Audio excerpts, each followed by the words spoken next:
I am so excited today because the guest that I'm bringing on the show today is very unique. She is 12 years old and she is in grade 6, but she has been speaking for the past 2 years and she has won some prizes in speaking competitions.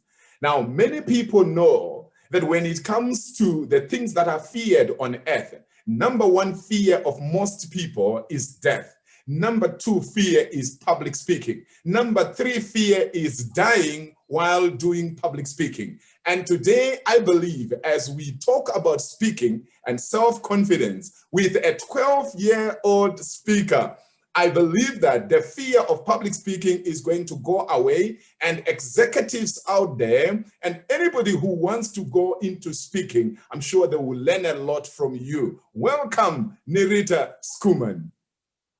Thank you so much for having me. I'm so happy to have you. Thank you. I'm really excited. This is the first time I'm interviewing somebody of your age. Really? Yeah. It's awesome to have you. So you have been doing public speaking for the past 2 years and you have won some competitions. You are an award winner. Tell me more about yourself. Who is NiRita Schoeman? Well, I'm a public speaker. I have been, as you said, I've been doing public speaking now for 2 years. This year I got my cultural colors, full colors for public speaking. I took part in 2 national public speaking competitions this year. So yeah, my mom, she is also very good at public speaking. It's natural for me to be good at public speaking since she was good. She did provincial speaking when she was little, so yeah. Wow. I need to be grateful to Jo, your mother, for, showing you the way in terms of public speaking. And how have you been enjoying it so far? I have been enjoying it so much. I have seen how my confidence has grown, how I have actually become more of a leader, an example to my classmates. So it's been a good experience for me. Isn't that amazing, NiRita? You are in grade 6 and you are already talking the language of leadership. That excites me because I'm a leadership expert apart from speaking, and I love to raise leaders. I love to empower leaders and entrepreneurs. And, speaking is one of those things that are very important for any entrepreneur. They're very important for every leader because once in a while you have to pitch, you have to address people and so on. And the issue of self-confidence is a big issue among many people in the world. Would you like to say something about that, NiRita? I'd say that a lot of people don't have a lot of confidence because they don't believe in who they are. Like, for example, I'm only a 12-year-old now and I am starting to find my purpose in life and I'm starting to accept myself more and more. I'm starting to get more confidence because of that. I've been getting outside of my comfort zone and experience new things. Whenever I go outside, I always set a goal for myself to at least make a conversation with some stranger. Excellent. So, NiRita, how many people do you think in life have a problem with self-confidence? And what do you think should be done to deal with issues of self-confidence? Well, that's actually a very interesting question because this year my topic for public speaking was glossophobia. Everyone suffers from glossophobia. And glossophobia is the fear of public speaking. And it's actually very interesting because 75% of the world's population suffers from it. And that means that it's 3 out of 4 people who suffer from it. And that's actually a lot of people if you think about it, because like there's a lot of people who don't have confidence due to that. when in actual fact, it's just if you get over your fear and then just get more self-confidence, then you can actually get over the fear and just gain in confidence and carry on and become a leader through getting confidence and speaking up. Interesting. Can I tell you something interesting? Yes, please. As grown up as I am, and even having a few degrees, I never heard of something called glossophobia. I'm just hearing it from you for the first time. And I'm so happy that you are even bringing in some statistics to say 75% of the people, according to research, actually have glossophobia. They have fear of public speaking. So NiRita, would you like to share with the viewers, how did you deal with glossophobia yourself?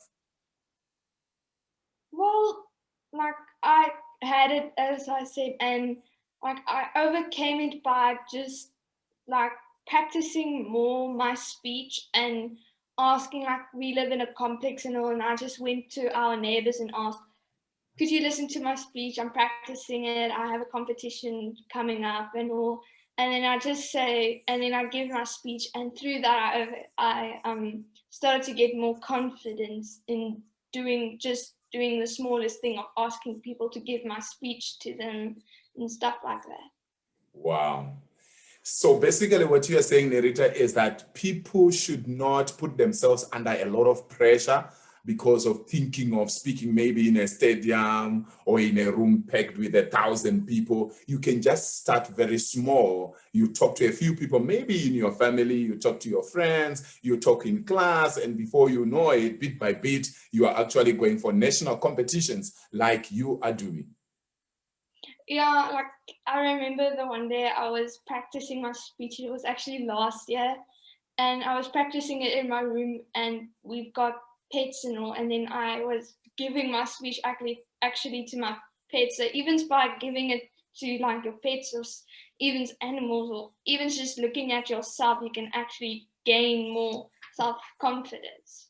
That's amazing. All right. So actually talking to your pet, you give a speech to the pet. You know, the good thing with the pet is that I've seen that when you have dogs, you have cats, particularly with dogs. I have pets as well. So like each time I'm coming from somewhere or I'm getting outside the house, when you meet with your dogs, unless maybe they are not feeling well or something, they are almost always consistent. They are always, wagging their tails. They are always happy. Dogs, it's very rare for them to, be like human beings who can look at you and judge you. Where are you from? Or, what size of your body and things like that. A dog or your cat or whatever pet you have tends to, treat you comfortably. So I like what you're saying, that somebody can actually speak to their pet. And you can even speak to yourself. I remember, before I started public speaking, I used to go to the mirror and tell myself, Wilbert, you are great. Wilbert, you are a global speaker. Wilbert, you can make it. It's not as if I was that confident, but I was raising the confidence myself. And I also did one other thing, where I wrote some affirmations. I wrote some affirmations. I am a public speaker. I am a great speaker. I am a global speaker. I will travel the world and what. You write the things about you, as if it's already happening now, but it's actually something that will happen in the future. Yeah. Yeah, like I remember earlier this year we did in PSW, personal social well-being, we did like self-confidence sort of and like self-esteem things, and we had to paste in like a picture of ourselves in our book, and then around it write things that we love or that we're good at. And I actually wrote in a great public speaker.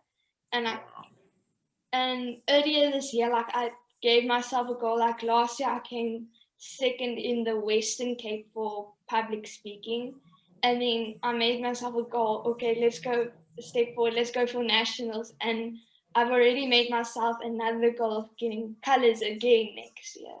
Wow, that's amazing.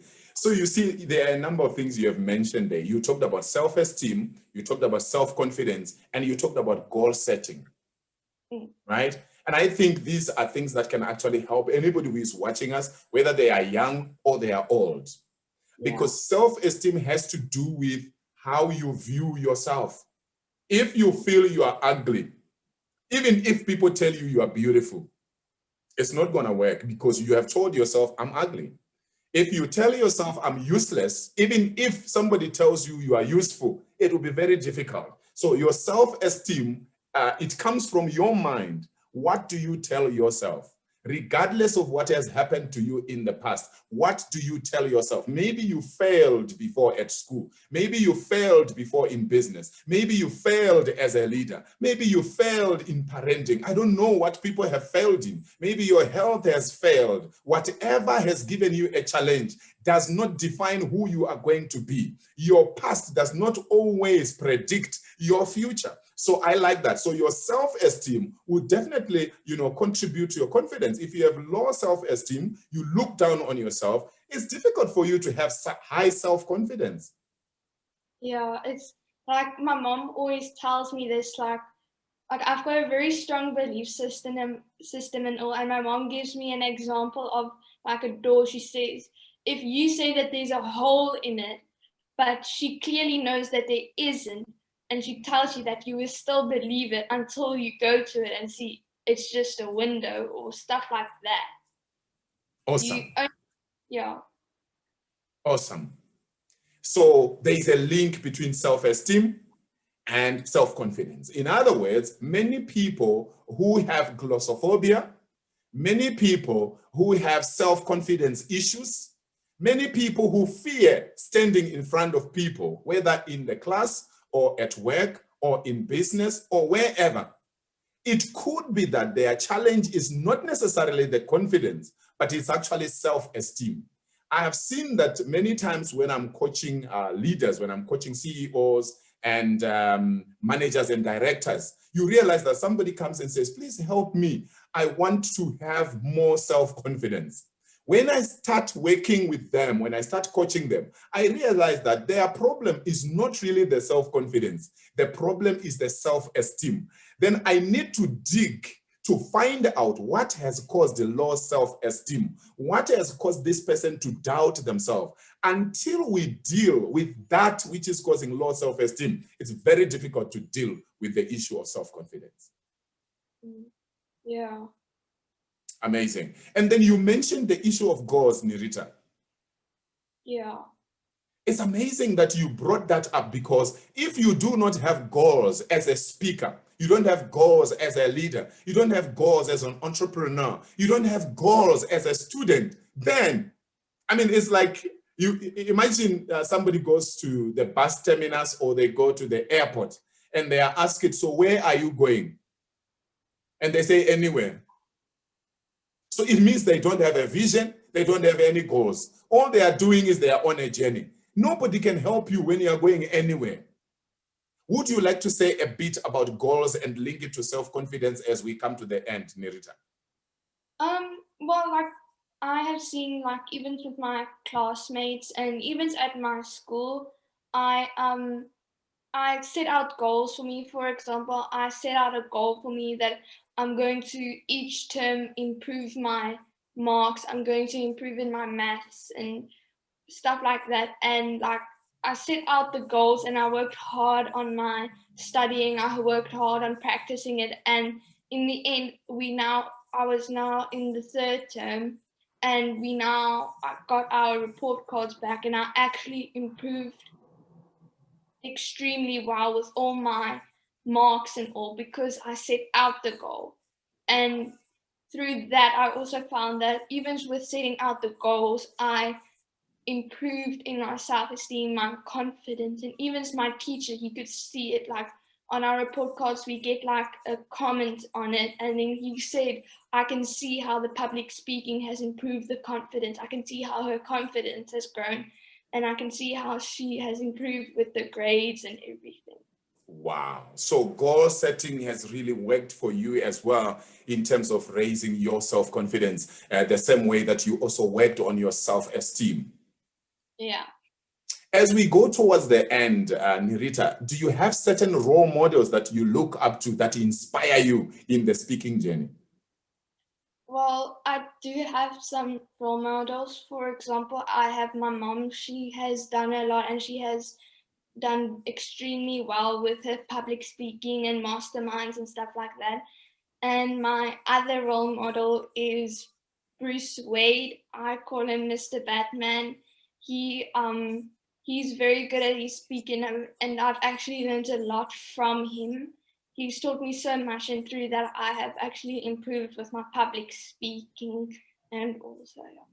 Excellent. Thank you so much. We want to appreciate your mother, and we want to appreciate Bruce for being your role models. Thank you so much for your time. Do you have last words for the viewers? Keep your confidence up. Don't give up. Push on. And remember, without any failure, there won't be no success. Wow. That's powerful. Thank you so much, NiRita. Enjoy the rest of your day. You too. Thank you for having me. Bye-bye.